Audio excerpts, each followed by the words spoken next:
our knowledge series on corporate tax in UAE. In this video, you will learn about the further adjustments in calculating taxable income.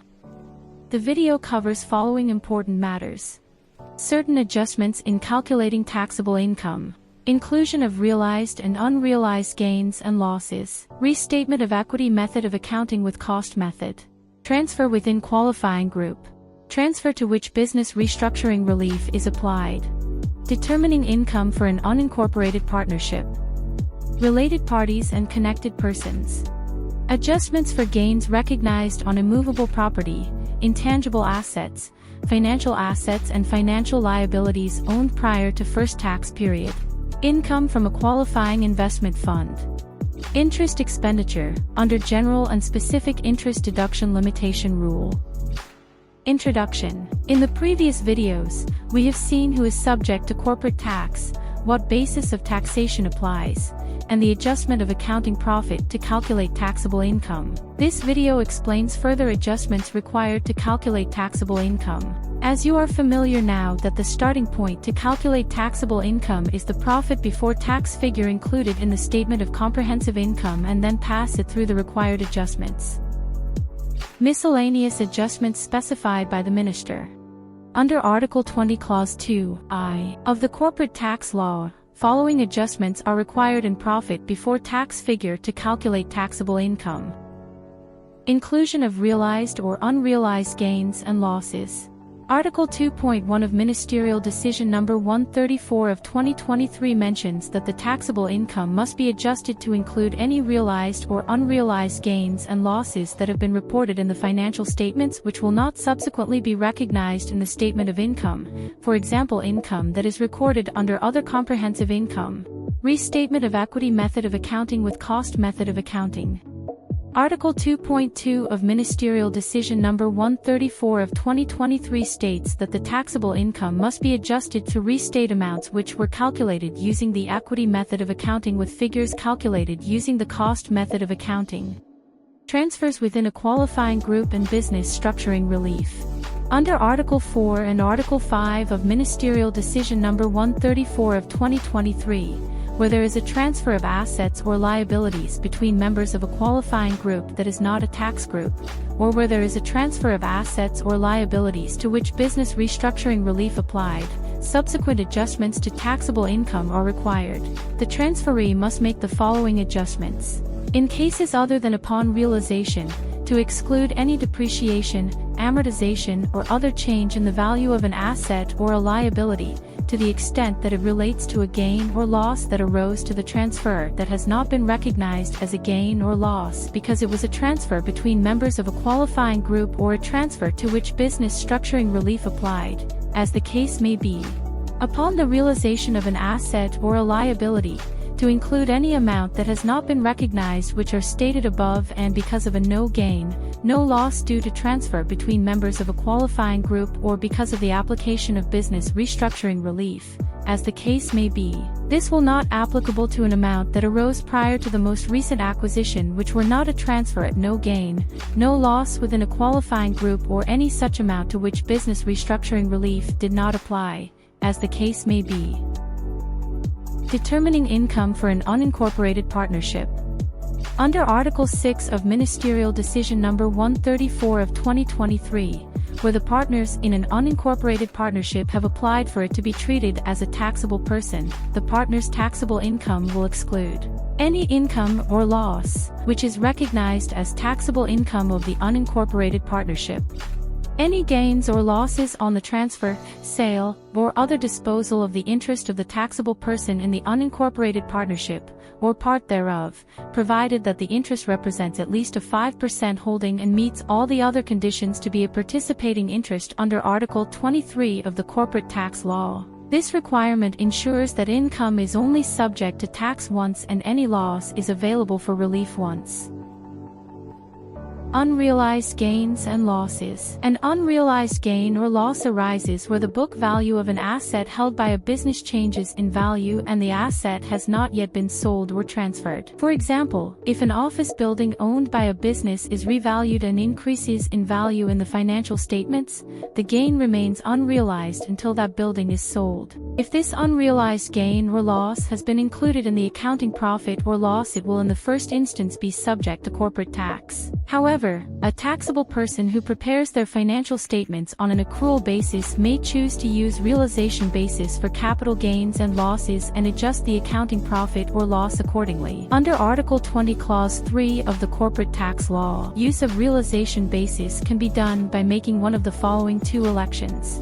Election under Article 20 Clause 3a. Exclude from taxable income unrealized gains and losses on all assets and liabilities which are subject to fair value or impairment accounting under the applicable accounting standards, or election under Article 20 Clause 3b. Exclude from taxable income unrealized gains and losses for all assets and liabilities held on the capital, non-current account but tax any unrealized gains or losses in connection with assets or liabilities held in the revenue or current account at the end of that tax period. If neither of the two elections are made, then all relevant unrealized assets and losses will continue to be included in taxable income. According to Article 8.3 of Ministerial Decision No. 134 of 2023, election under Article 20 Clause 3a and 20 Clause 3b can only be made in the first tax period and is then irrevocable except under exceptional circumstances and with approval of the FTA. As per Article 20 Clause 4d of the Corporate Tax Law, unrealized gains or losses includes foreign exchange gains and losses. Article 8.2 of Ministerial Decision No. 1 2023 mentions that banks and insurance providers that are taxable persons may not make election under Article 20 Clause 3a, but are permitted to make an election under Article 20 Clause 3b. Subsequent impact of elections under Article 20 Clause 3a and 20 Clause 3b. Under Article 2 Clause 3 and 4 of Ministerial Decision No. 134 of 2023, subsequent to the election, the taxable person will need to make below adjustments to taxable income, except on realization of the asset other than financial assets, covered in next point. Unrealized gain or loss arises on an asset for which the net book value exceeds the original cost, for example due to revaluation surplus. Eliminate any depreciation or amortization or other change, for example unrealized gains or losses, from taxable income. An unrealized loss is only taken into account if the loss relates to an amount in excess of the original cost. Exclude from taxable income any amortization or change in value of any liability or a financial asset, except when calculating the gain or loss upon realization. Upon realization of any asset or any liability, to include any amounts excluded by the above two adjustments and any unrealized gains or losses excluded by the election itself. However, this must exclude any amounts arising prior to the most recent acquisition which was not a transfer within a qualifying group or subject to business restructuring relief. Related parties and connected persons. Where there is a close link between two parties, they may set prices and other terms for the transactions between them as they wish due to the influence of their relationship. Related parties. Under Article 34 Clause 1 and 34 Clause 2 of the Corporate Tax Law, related party transactions must meet the arm's length standard. If they do not, an adjustment must be made in the related party transactions to derive result on same basis as similar transactions between unrelated parties. As per Article 35 Clause 1 of the Corporate Tax Law, related parties include two or more individuals related to the fourth degree of kinship or affiliation, including by birth, marriage, adoption, or guardianship. A fourth-degree kinship relationship refers to a brother, sister, uncle, aunt, first cousin, grandparent, great-grandparent, great-aunt, great-uncle, great-great-grandparent, niece, nephew, grandniece, grandnephew, or a step-parent, as well as grandchildren, great-grandchildren, great-great-grandchildren, and the person's first cousins including their children. An individual and a legal entity where a loan, or together with one or more of the related parties of the individual, there is at least a 50% share in, or control of, the legal entity, directly or indirectly. 2 or more legal entities if a person, either individual or legal entity, alone, or with a related party, owns or controls at least 50% of the legal entities. A person and its permanent establishment or foreign permanent establishment. Partners in the same unincorporated partnership. A person who is a trustee, founder, settlor or beneficiary of a trust or foundation, and its related parties. According to Article 5 Clause 5 and 6 Clause 5 of the Corporate Tax Law, transactions between the government activities or mandated activities of a government-controlled entity and other activities of government conducted under a license or non-mandated activities of a government-controlled entity shall be considered related party transactions. Control. Under Article 35 Clause 2 of the Corporate Tax Law, control means the ability of a person in their own right, or by an agreement or through the influence of another person including but not limited to, the ability to exercise 50% or more of the voting rights of the other person. Ability to determine the composition of 50% or more of the board of directors of another person. The right to receive 50% or more of the profits of another person. The ability to determine or exercise significant influence over another person's business affairs. Connected persons. According to Article 36 Clause 1 of the Corporate Tax Law, notwithstanding the provisions for deductible expenses in the Corporate Tax Law, a payment or benefit provided by a taxable person to their connected persons is deductible only if and to the extent this payment corresponds with the market value of the service, payment or benefit provided by the connected person and is wholly and exclusively for the taxable person's business. This is required to remove any tax advantage that may accrue because of their connection. Under Article 36 Clause 6 of the Corporate Tax Law, this rule does not apply to any of the following taxable persons: a publicly traded company on a recognized stock exchange, a taxable person subject to regulatory oversight, or any other person as determined by the minister. Under Article 36 Clause 2 of the Corporate Tax Law, connected persons include a natural person who directly or indirectly owns or controls a company, a director or officer of the company, or a related party to any of the persons referred to above. As per Article 36 Clause 4 of the Corporate Tax Law, a partner in an unincorporated partnership is connected with the other partners and any person who is a related party to these partners. According to Article 36 Clause 5 of the Corporate Tax Law, to determine the market value of the exchange between connected persons, the provisions related to arm's length principle, that is Article 34 of the Corporate Tax Law, will apply mutatis mutandis. Adjustments to accounting income for related parties. Transferee must adjust its taxable income where related parties transfer assets or liabilities between themselves. Under Article 3 Clause 1a of Ministerial Decision No. 134 of 2023, if the amount of consideration paid by the transferee exceeds the market value. In cases other than upon realization, the transferee must exclude any depreciation, amortization, or other change in value of the asset or liability, to the extent that the adjustment amount relates to a change in value between the net book value of that asset or liability as recognized by the transferee upon the transfer and the market value. Upon the realization of an asset or a liability by the transferee, to include any amount to which the net book value used by the transferee when calculating the gain or loss exceeds the market value at transfer. As per Article 3 Clause 2 and 3 Clause 3 of Ministerial Decision No. 134 of 2023, the transferee can elect to recognize the difference between the net book value of the asset or liability of the transferee and its market value as a one-off adjustment in calculating the taxable income in the tax period of the transfer. No further adjustments are then required.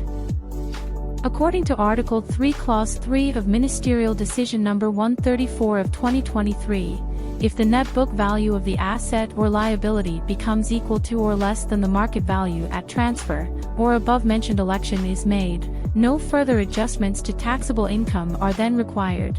Under Article 3 Clause 1b of Ministerial Decision No. 134 of 2023, if the amount of consideration paid by the transferee is less than the market value and the difference between the market value and the amount paid has been included in the transferor's taxable income. In cases other than upon realization, the transferee must exclude any change in value of the asset or liability, to the extent that the adjustment amount relates to a change in the value between the market value of that asset or liability and its net book value as recognized by the transferee upon transfer.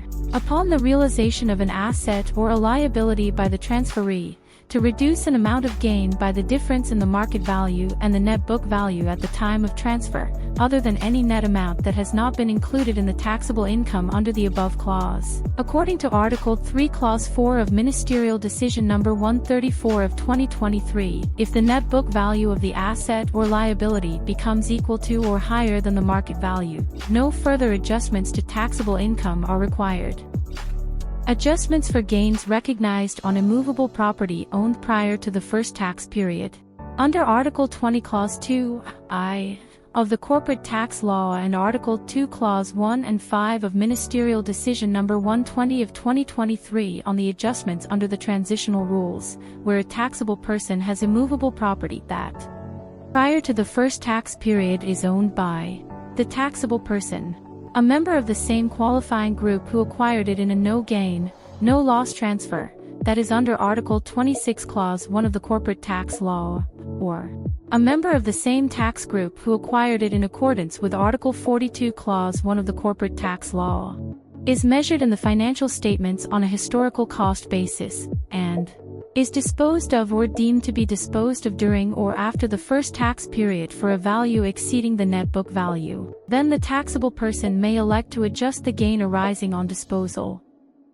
Under Article 2 Clause 2 to 2 Clause 4 and 5 of Ministerial Decision No. 120 of 2023, if an aforementioned election has been made on disposal, the gain is adjusted by either excluding the amount of gain that would have arisen at the start of the first tax period, had the qualifying immovable property been disposed of at market value, as determined by the relevant government competent authority in the state, on that date, and the cost of the qualifying immovable property was the higher of the original cost and the net book value, or excluding the proportion of the gain which arose prior to the first tax period, assuming that it has a cost equal to the higher of the actual original cost and the net book value at the start of the first tax period. When calculating the proportion of the gain arising prior to the first tax period, ownership includes ownership by the taxable person, a member of the same qualifying group who acquired it in a no-gain, no-loss transfer, that is under Article 26 Clause 1 of the Corporate Tax Law, a member of the same tax group who acquired it in accordance with Article 42 Clause 1 of the Corporate Tax Law. The effect of this adjustment is that only the gain arising on the immovable property since the first tax period is liable to corporate tax. As per Article 2 Clause 5 of Ministerial Decision No. 120 of 2023 on the adjustments under the transitional rules, the deadline to make an election in respect of each qualifying immovable property is when the first tax return is filed and is irrevocable other than in exceptional circumstances. Illustration: Transitional Rules for Immovable Property. FLLC is a company operating in Dubai. Its first tax period begins on January 1, 2024, although it has been trading since January 1, 2014, that is for 10 complete Gregorian calendar years prior to its first tax period, January 1, 2014. On this date, FLLC purchased immovable property for AED 3 million. January 1, 2024. On this date, the immovable property had a net book value of AED 1 million and a market value of AED 5 million. January 1, 2025. FLLC sells the building for AED 6 million, that is after 1 year from start of tax year. A net book value at disposal is AED 800,000. The gain on disposal is the disposal proceeds of AED 6 million less the net book value at disposal of AED 800,000, giving a gain of AED 5,200,000. However, most of the gain arose before FLLC's first tax period. Assuming an election was made, FLLC must adjust the gain such that only the gain arising since the start of its first tax period is subject to corporate tax. FLLC has owned the building for a total of 11 years, of which 1 year arise after the start of its first tax period. It must adjust the gain by either excluding the gain that would have arisen on January 1, 2024 had it been sold for its market value. That is AED 5 million minus AED 3 million, which is higher than NBV, equals AED 2 million. The taxable gain becomes AED 5,200,000 minus AED 2 million is equal to 3,200,000, or, excluding the proportion of the gain that arose prior to the first tax period, assuming that the cost is the higher of original cost and NBV at the start of the first tax period. The gain is then AED 6 million less cost of AED 3 million, giving a gain of AED 3 million. The excluded amount is then the proportion of this amount arising prior to January 1, 2024. Calculated through number of days, that is 10 divided by 11 multiply AED 3 million equals AED 2.72 million. The taxable gain becomes AED 5,200,000 minus AED 2.72 million equals 2.47 million. FLLC would therefore have a taxable gain of AED 2.47 million. Adjustments for gains recognized on intangible assets owned prior to the first tax period. Under Article 20 Clause 2(I) of the Corporate Tax Law and Article 3 Clause 1 and 5 of Ministerial Decision No. 120 of 2023 on the adjustments under the transitional rules, where a taxable person has intangible assets that prior to the first tax period are owned by the taxable person, a member of the same qualifying group who acquired them in a no-gain, no-loss transfer, that is under Article 26 Clause 1 of the Corporate Tax Law, or a member of the same tax group who acquired them in accordance with Article 42 Clause 1 of the Corporate Tax Law, are measured in the financial statements on a historical cost basis, and are disposed of or deemed to be disposed of during or after the first tax period for a value exceeding the net book value. Then the taxable person may elect to adjust the gain arising on disposal. Under Article 3 Clause 2, 3, 5 and Article 5 of Ministerial Decision No. 120 of 2023, if an aforementioned election has been made on disposal, the gain is adjusted by excluding the proportion of the gain which arose prior to the first tax period, assuming that it has a cost equal to the higher of the actual original cost and the net book value at the start of the first tax period. The ownership period prior to the start of the first tax period is capped, except under exceptional circumstances, at 10 years. When calculating the proportion of the gain arising prior to the first tax period, ownership includes ownership by the taxable person, a member of the same qualifying group who acquired it in a no-gain, no-loss transfer, that is under Article 26 Clause 1 of the Corporate Tax Law, and a member of the same tax group who acquired it in accordance with Article 42 Clause 1 of the Corporate Tax Law. The effect of this adjustment is that only the gain arising on the intangible property since the first tax period is liable to corporate tax. As per Article 3 Clause 4 of Ministerial Decision No. 120 of 2023, an election must be made when the first tax return is filed and is irrevocable other than in exceptional circumstances. A single election applies to all qualifying intangible assets owned at the start of the first tax period. Adjustments for gains and losses recognized on financial assets that are owned prior to the first tax period.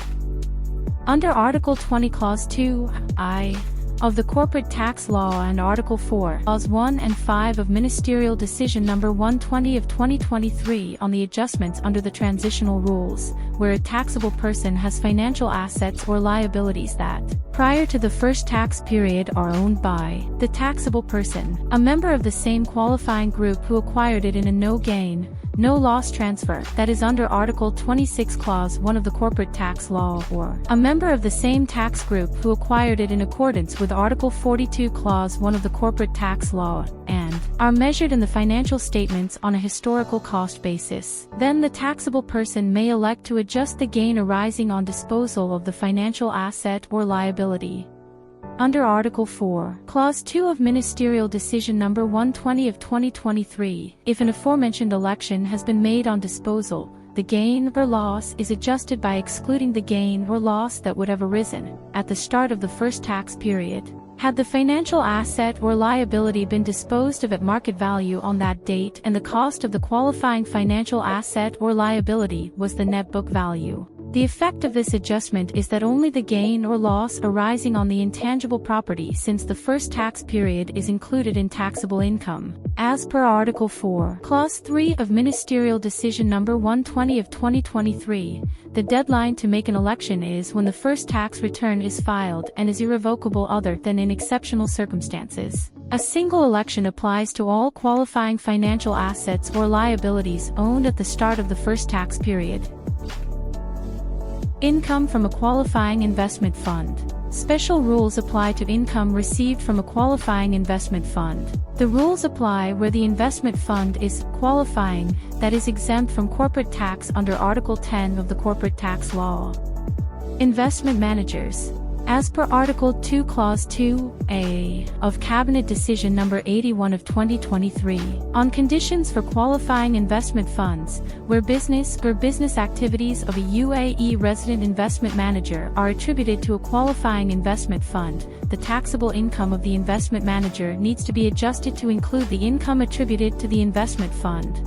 Investors. According to Article 4, Clause 1 of Cabinet Decision No. 81 of 2023, where a taxable person is an investor in a qualifying investment fund, the investor's taxable income needs to be adjusted for the investor's share of the income and expenditure of the qualifying investment fund. The investor is taxed on its share of the qualifying investment fund's results based on the proportion of ownership the investor has in the fund. The actual income received by the investor from the qualifying investment fund is therefore disregarded income as per Article 4, Clause 2 of Cabinet Decision No. 81 of 2023.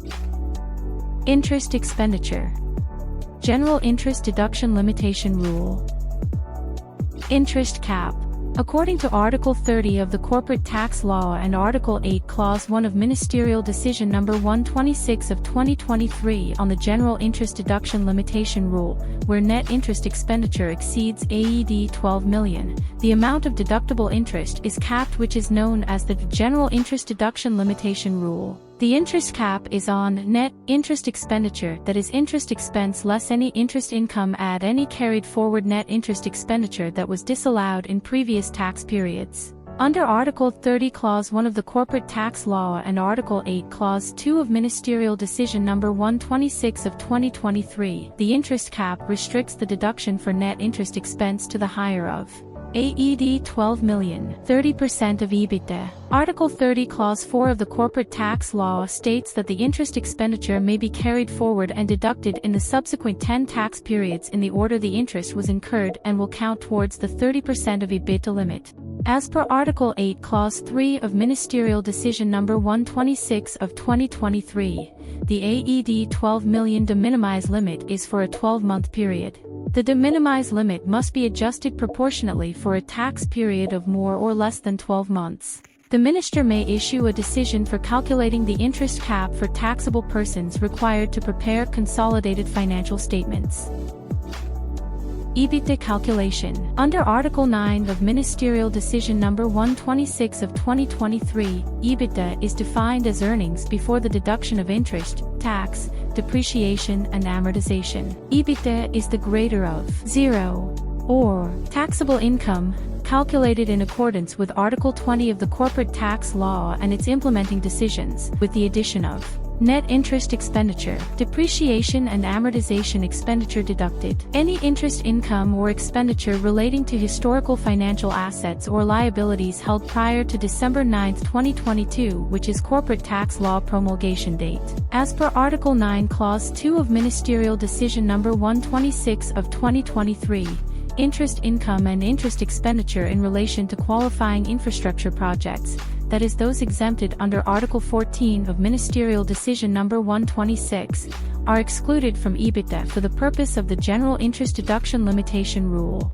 Using taxable income as the starting point for the calculation of the EBITDA means that income which is exempt under Article 22 of the Corporate Tax Law is automatically excluded, which is also complying with Article 30 Clause 1 of the Corporate Tax Law. As per Article 9 Clause 3 of Ministerial Decision No. 126 of 2023, when calculating EBITDA, Any amount of income and expenditure attributable to the capitalized interest shall be included when it is amortized over the useful life of the related asset, and not when the capitalized interest is incurred. Member of a tax group is a bank or insurance provider.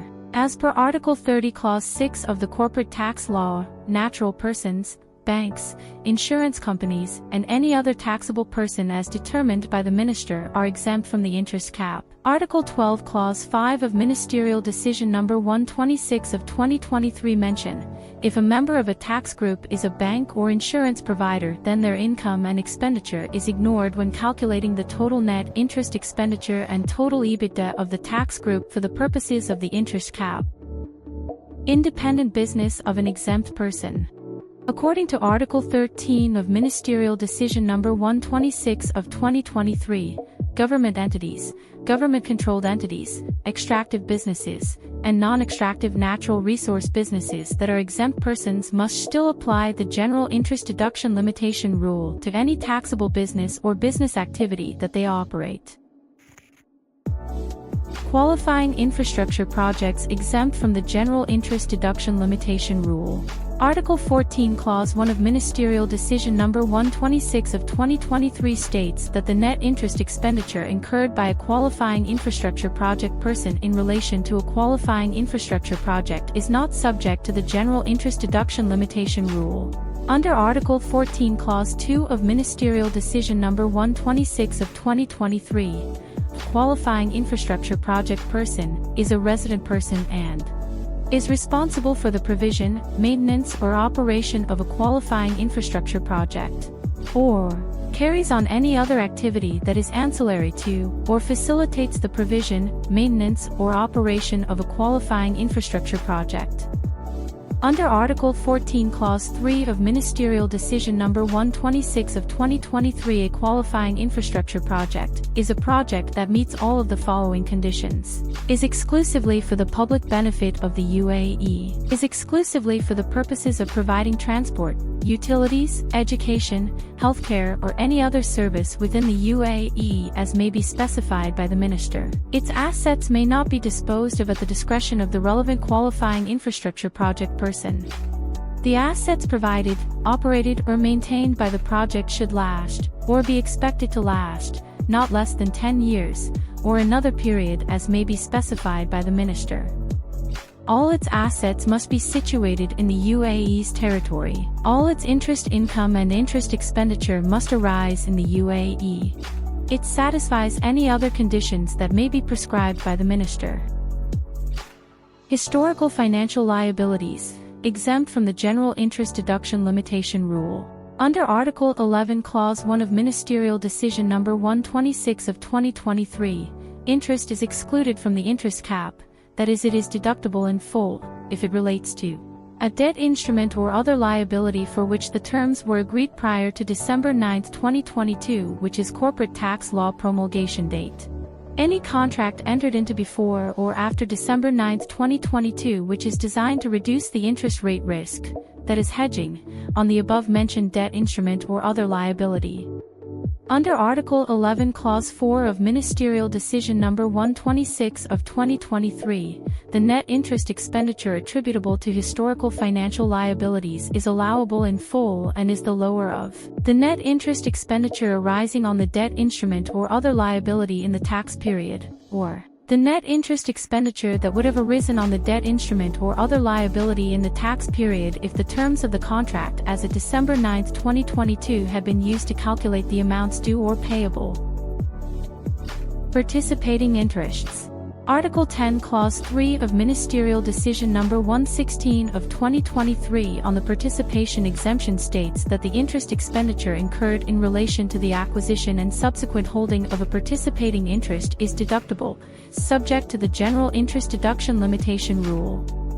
Definition of interest. As per Article 2 Clause 1 of Ministerial Decision No. 126 of 2023, regardless of how interest is treated in the accounts prepared under applicable accounting standards, if it is economically equivalent to interest, it is treated as interest for the purposes of the general interest deduction limitation rule.